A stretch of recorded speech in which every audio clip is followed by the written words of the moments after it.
The Sun's Heat by Ryan Thomas.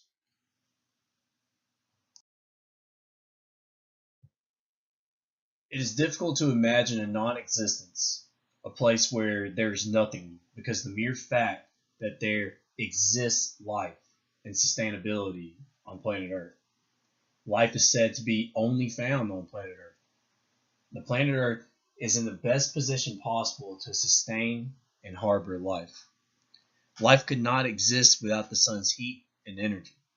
Because of the perfect positioning of the Earth from the sun, the Earth is said to be in a Goldilocks zone.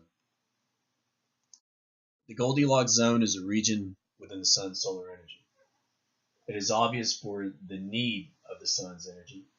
Just take a look at the desolate planets, uninhabitable and barren, like that of Mars. The result of the absence of the sun's work cannot be mistaken.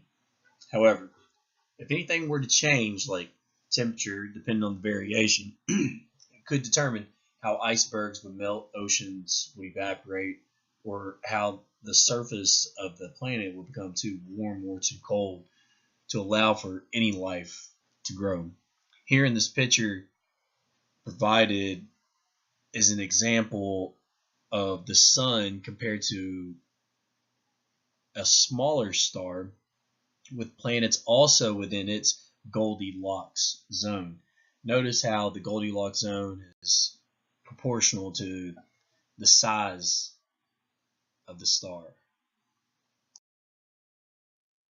One important role, really a major role in the sun's heat that is generated is the ability of the sun to maintain the proper atmosphere with the right levels and mixture of gases which allow for breathable air and the actual capability of harboring life on Earth. In this picture, we have Earth on the left, 78% nitrogen, 21% oxygen, and then we have Mars on the right with 96% carbon dioxide, obviously uninhabitable. The ideal breathable air is at a minimum 19% and 70% nitrogen, 19% oxygen, 70% nitrogen. So again, the importance of the sun's heat is undeniable.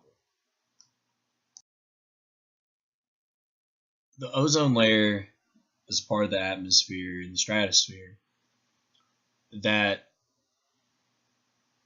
is the part of the atmosphere which is actually trapping in heat and doing the filtering from the UV rays, harmful UV rays emitted by the sun.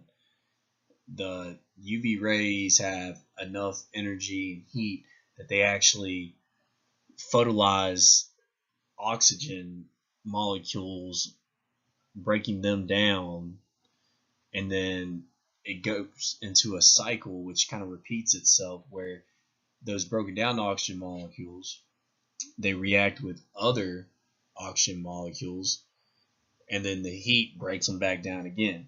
Now, what happens here is that the energy that is produced from this reaction is what is being passed through towards the planet.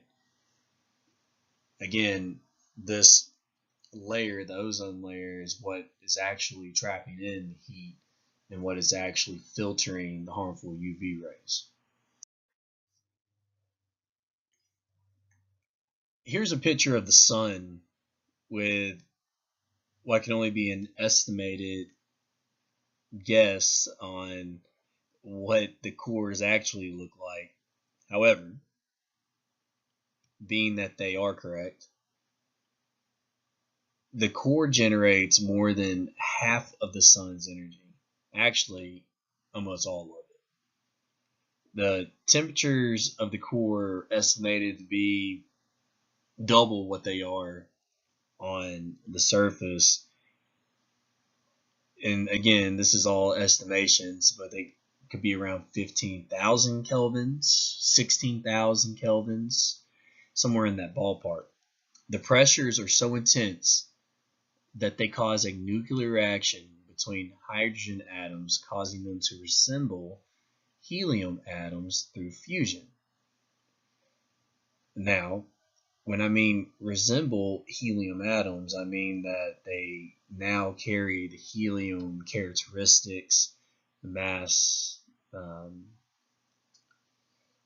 the same characteristics as the expansion of helium, its natural reaction to expand. And this is also a cycle. So when the helium, well, we'll call it the hydrogen atoms, the fused hydrogen atoms, when the fused hydrogen atoms are formed, that heat is radiated through the radiative core, the convective zone through the surface. Now, the fusion only takes place within the core, primarily. However, once the radiation and the heat is going through each level, we'll say, each layer, it's reducing its heat and energy. Now, it doesn't seem like much considering the surface is estimated to be 6,000 to 7,000 kelvins. However, it's important to understand that if any of these layers were to not exist or somehow be manipulated, it could be catastrophic with the amount of energy that could be emitted from the sun. Here's a closer look at the sun and its surface. You notice that the plasma has some dark spots. You can see the actual energy and the light being emitted coming off of the surface. It's a good illustration, good picture on how the energy is different in spots because it's actually being reduced as it's traveling through the different layers. The energy from the fusion of the hydrogen atoms passes through a few layers before reaching the surface, as mentioned before. Energy is said to be equivalent to 1.82 million SAR bombas. 99% of the energy is produced from the core.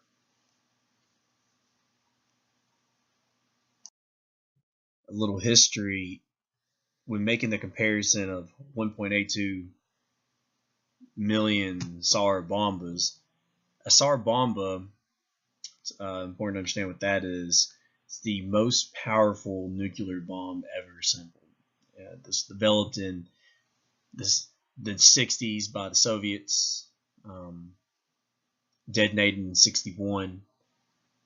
A lot of people believe that it was more than just a test, but a demonstration to the United States of Soviet power. But whatever anybody wants to believe, one fact remains that it is the largest hydrogen bomb, nuclear bomb, ever assembled, detonated in 1961. The sun is a perfect black body and is not reliant on any energy that it absorbs. It absorbs all energy. The energy emitted from the sun can be calculated multiplying Stefan Boltzmann's constant with the temperature to the fourth power in the area of the sun. Here provided is the formula finding the power coming off the sun with each variable defined.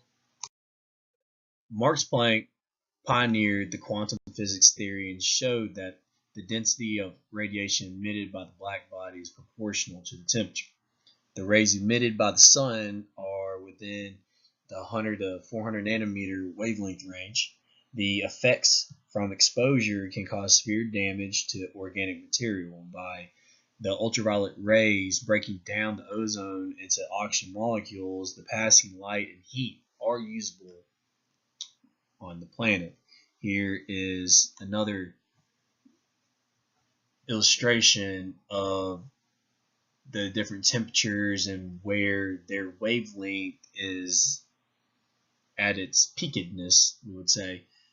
And that is the light that is emitted, the visible light that is emitted.